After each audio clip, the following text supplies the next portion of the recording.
যতদিন পর্যন্ত বড় আলামত সংঘটিত না হবে ততদিন পর্যন্ত কিয়ামত সংঘটিত হবে না। তো এই বড় আলামতগুলা 10টি। রাসূল সাল্লাল্লাহু আলাইহি সাল্লাম বলছেন বড় আলামত হচ্ছে 10টি। এই 10টি আলামত না হওয়া পর্যন্ত কিয়ামত সংঘটিত হবে না। এর মধ্যে 1 নম্বর হলো যে কালো ধোঁয়াতে সমগ্র পৃথিবী 40 দিনের জন্য ঢেকে যাবে, বড় আলামত 1। 2 নম্বর বলছে দাজ্জালের আবির্ভাব ঘটবে। 3 নম্বর বলছেন যে অদ্ভুত এক প্রাণীর আগমন ঘটবে যাকে দাব্বাতুল আর্দ বলা হয়। সূর্য পশ্চিম দিকে উদয় হবে। ঈসা আলাইহিস সালামের আবির্ভাব ঘটবে। ইয়াজুজ এবং মাজুজের আবির্ভাব ঘটবে। পূর্বে একটা ভূমিধস হবে, পশ্চিমে একটা ভূমিধস হবে এবং আরব উপদ্বীপে একটা ভূমিধস হবে। বিশাল একটা আগুন ইয়ামেন হতে আরম্ভ শুরু হবে এবং সমগ্র পৃথিবীর মানুষকে এক জায়গায় একত্রিত করবে। এরপরে শুরু হবে কিয়ামত। আল্লাহ রব্বুল আলামিনের নির্দেশে হযরত ইসরাফিল আলাইহিস সালাম হঠাৎ করে সিংহায় ফুৎকার দেবেন। এই বিশাল সমগ্র যে ভূপৃষ্ঠ দেখছেন সব কিছু ধ্বংস হয়ে যাবে। আল্লাহ রব্বুল আলামিন বলছে কুল্লু মান আলাইহা ফান ওয়া ইয়াবকা ওয়াজহু রাব্বিকা যুল জালালি ওয়াল ইকরাম। সেই দিন সব কিছু ধ্বংস হয়ে যাবে, শুধু থেকে যাবে তোমার মহামহিমান রব ছাড়া কিছু থাকবে না। আল্লাহ রব্বুল আলামিন বলছেন কিয়ামত হঠাৎ করে সংগঠিত হবে, এমনভাবে সংগঠিত হবে যে যেই জিনিস মানুষ আলোচনা করছিল সেই জিনিস আলোচনা মানুষ শেষ করতে পারবে না। যে মানুষ খাবার খাবে সেই খাবার মুখে দিতে পারবে না। একটা মানুষ যদি দুধ নিয়ে যায় ও দুধের মানুষ স্বাদ পাবে না। হঠাৎ করে কিয়ামত সংগঠিত হয়ে যাবে। এভাবে রাসূল সাল্লাল্লাহু আলাইহি সাল্লাম বলেছেন। হযরত আদম আলাইহিস সালাম থেকে শুরু করে শেষ মানুষ পর্যন্ত যে মৃত্যুবরণ করবে, প্রত্যেকটা মানুষের মেরুদণ্ডের যে হাড় আছে আল্লাহ রাব্বুল আলামিন পৃথিবীর বুকে বৃষ্টি বর্ষণ করবেন। প্রত্যেকেই সেখান থেকে আবার মানুষে পরিণত হবেন এবং পশ্চিম দিকে শুধু ছুটতে থাকবে আজ আমার কি হবে। এটা রাসূল সাল্লাল্লাহু আলাইহি সাল্লাম বলে গেছেন।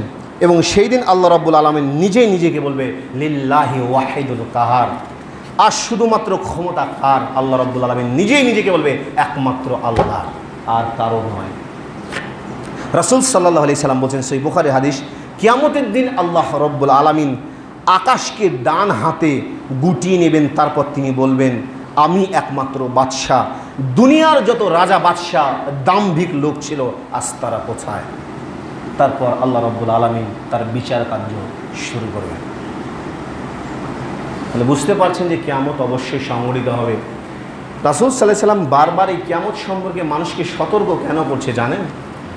যে মানুষ যখন কিয়ামতের দিন হবে এতই ভয়াবহ অবস্থা হবে, যে আয়াত আমি বারবার পাঠ করতাম, বলছেন যে ফা ইজা জাআতিস সাখা, মানুষের সেই দিন আসবে কান ফাটানো এক শব্দ, ইয়াউমা ইয়াফিরুল মারউ মিন আখি।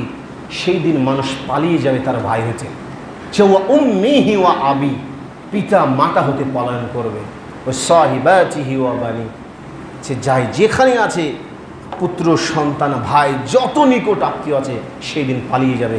সেই দিন শুধু ভাববে যে আজ আমার কি হবে, আজ আমার কি হবে, কি হবে আজ আমার অবস্থা। আল্লাহ রাব্বুল আলামিন প্রচণ্ড রাগান্বিত অবস্থায় কিয়ামতের ময়দানে দিন উপস্থিত হবে।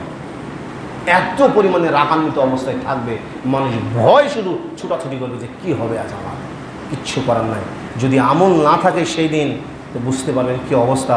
রাসূল সাল্লাল্লাহু আলাইহি সাল্লাম বলছেন যে মানুষ পাপের দরুনে ঘামতে থাকবে, যে কিছু কিছু মানুষ ঘামতে ঘামতে যত পাপ হবে দেখা যাবে কারো ঘাম এই গলা অবধি চলে গেছে, কারো কোমর অবধি, কারো হাঁটু অবধি, মানে পাপের কারণে শুধু ওই করে বেড়াবে আর শুধু ভয় বেড়ে বেড়ে। সেদিন দেখবেন যে সূর্য চলে আসবে, কি অবস্থা হবে বলুন তো। সাধারণত এই তো কত উঁচু থেকে সূর্য তাপ দেয়, এই গরমের দিনে সহ্য করা যায় না, আর সেই দিন কী হবে আপনি চিন্তা করতে পেরেছেন? তারপরও মানুষের হুঁশ থাকবে না। বলছে যে গর্ভধারিণী মা তার সন্তান প্রসব করে ফেলবে, তারপর দৌড়াতে থাকবে, বুঝতেই পারবে না যে কখন সন্তান প্রসব হয়ে গেছে।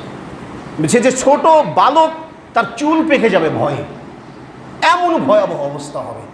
তা রাসূল সাল্লাল্লাহু আলাইহি ওয়াসাল্লাম বারবার জিজ্ঞাসা করলেন, ইয়া রাসূলুল্লাহ কিয়ামত কবে সংঘটিত হবে? তিনি বলছেন যে তুমি কিয়ামতের জন্য কি সঞ্চয় করেছো আগে তা বলো। সে রাসূলুল্লাহ কিচ্ছু করিনি। সে তুমি কিয়ামতের জন্য আগে পাথেয় সঞ্চয় করো, নাহলে অবস্থা বেগতিক হয়ে যাবে। যাই হোক, আল্লাহ রাব্বুল আলামিন আমাদেরকে সঠিকভাবে বুঝার, মানার, প্রকৃতপক্ষে যেটা সঠিক জ্ঞান সেটা তৌফিক এনায়েত করুন সকলে। আল্লাহুম্মা আমিন।